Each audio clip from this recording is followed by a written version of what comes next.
বিসমিল্লাহির রহমানির রহিম। Hello everyone, আসসালামু আলাইকুম।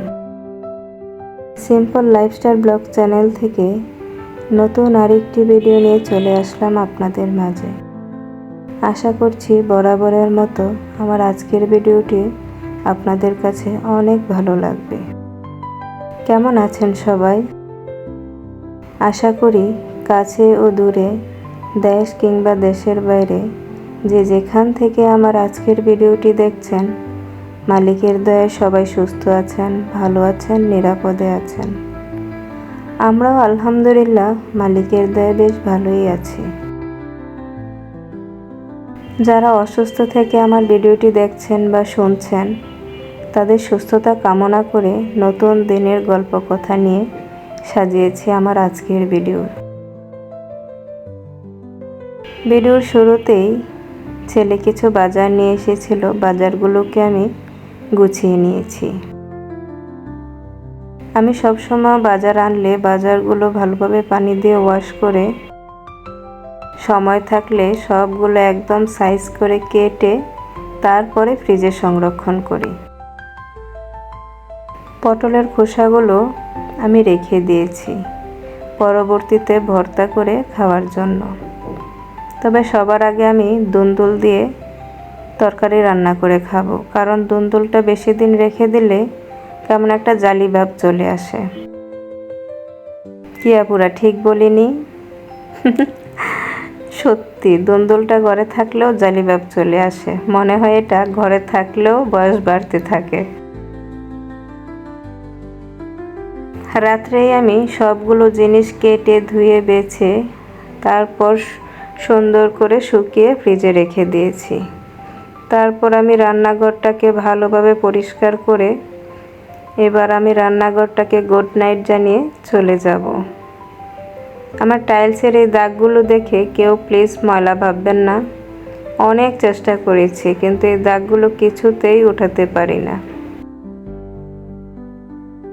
তারপর আমি চলে আসলাম পরদিন সকালে।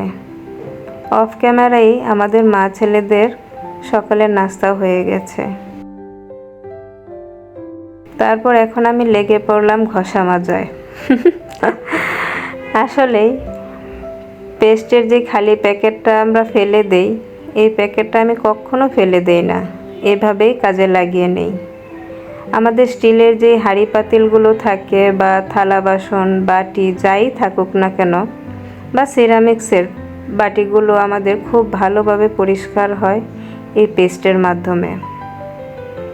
দেখলেন তো, আমি একটা প্যাকেট পেস্ট কেটে নিয়ে সবগুলো কড়াই একদম খুব ভালোভাবে মাখিয়ে রেখে দিয়েছি। এটা বেশিক্ষণ না, আমি 10-15 মিনিট রেখে দিয়ে তারপর হালকা হাতে একটু ঘষে নিয়ে পরিষ্কার করে নেব। এই তো দেখেন ম্যাজিক, একদম নতুনের মতো পরিষ্কার হয়ে যায়।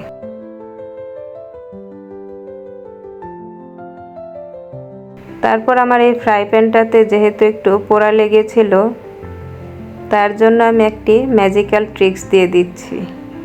কি আপুরা বুঝতে পারলেন না পানির পর থেকে কি দিলাম? ডিমের খোসা। আসলে আমাদের মা চাচিরা তো সবসময় ছাই দিয়েই পরিষ্কার করে। আমাদের শহরের জীবনে ছাইটা তো অনেকটাই না পাওয়ার মতো জিনিস। তার বিকল্প হিসেবে আমি এইভাবে ডিমের খোসাটাকে ইউজ করি। আমি সিদ্ধ ডিমের খোসা সংরক্ষণ করি, সেটা এমনিতেই সংরক্ষণ করি। আর যেটা ধরেন আপনি ডিম ভাজি করলেন বা অন্য কোনো তরকারি ভেঙে রান্না করলেন, সেই ডিমের খোসাটা আমি একটু পানিতে সিদ্ধ করে তারপর ভিতরের পাতলা আবরণটা ফেলে দিয়ে ডিমের শক্ত আবরণটাকে একটু ব্লেন্ডারে গুঁড়ো করে নিই। তারপর এইভাবে ওইটা দিয়ে পুরা হাঁড়ি পাতিল মাজা একদম ইজি হয়ে যায়, ম্যাজিকের মতো কাজ করে। তারপর দেখলেন তো আপুরা, আমি সবগুলো গ্লাস প্লেট বেশ অনেক কিছুই আজকে পরিষ্কার করে নিয়েছি।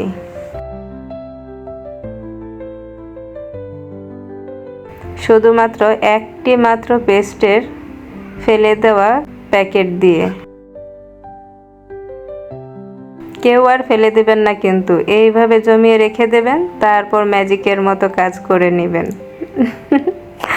মজা করলাম আপুরা, তবে ট্রিক্সটা অবশ্যই ট্রাই করে দেখতে পারেন। অনেক ইজি হয় এবং খুব সুন্দরভাবে পরিষ্কার হয়। আমার কড়াইগুলো দেখেই নিশ্চয়ই বুঝতে পারছেন, এই কড়াইগুলো কিন্তু আমার অনেক বছর পুরনো কড়াই। তারপর দেখেন একটু হলুদ চা বসিয়ে চাতক পাখির মতো চেয়েছিলাম প্রায় 5 মিনিটের মতো। এটা রেখে যদি চলেও যায় তাহলে একদম উতরে পড়ে চুলাটা নষ্ট হবে, আবার দাঁড়িয়ে থেকে একদম বিরক্ত হয়ে গেছি। তারপর এই তো এসে গেছে আমার চা, হয়ে গেছে, বলক এসে গেছে। তারপর একটু চা খেয়ে নিচ্ছি। চা খেতে খেতে মনে হচ্ছিল কেন নিলাম এই টি টাইমটা। এই টি টাইমটা না নিলে তো আমাকে এইভাবে দাঁড়িয়ে থাকতে হতো না, আর এতটা সময়ও নষ্ট হতো না। বোঝেন, 1 কাপ পানি গরম করতে আমার 5 মিনিট সময় লেগেছে। গ্যাসের কি অবস্থা নিশ্চয়ই বুঝতে পারছেন সবাই। এটাই আমাদের শহরে জীবনের গ্যাসের অবস্থা। আর আমাদের বাড়িতে কত সুন্দর গ্যাস, সব সময়ই গ্যাস থাকে। তারপর চলে আসলাম রান্না বান্নায়। অফ ক্যামেরায় আমি সবগুলো ঘর ভালোভাবে পরিষ্কার করে নিয়েছি। ওই তো আপনাদের সাথে যে বললাম আগে আমি দুন্দুলগুলোকেই খেয়ে নেব, তার জন্য দুন্দুলের একটা প্রিপারেশন করে নিচ্ছি। আবার এদিকে গ্যাসও কম, তাই অল্প গ্যাসে যেটা তাড়াতাড়ি হবে ওই রকম একটা রান্নাই করে নিচ্ছি। আবার ছেলেরাও চলে আসবে। উফ, আমাদের গৃহিণীদেরকে কতই না চিন্তা মাথায় রেখে চলতে হয়, তাই না? কি রান্না করব বুঝতে পারছেন আপুরা? দুন্দুল দিয়ে ডিম রান্না করব। খেয়েছেন কখনো? না খেলে ট্রাই করে দেখবেন, অনেক ভালো লাগে।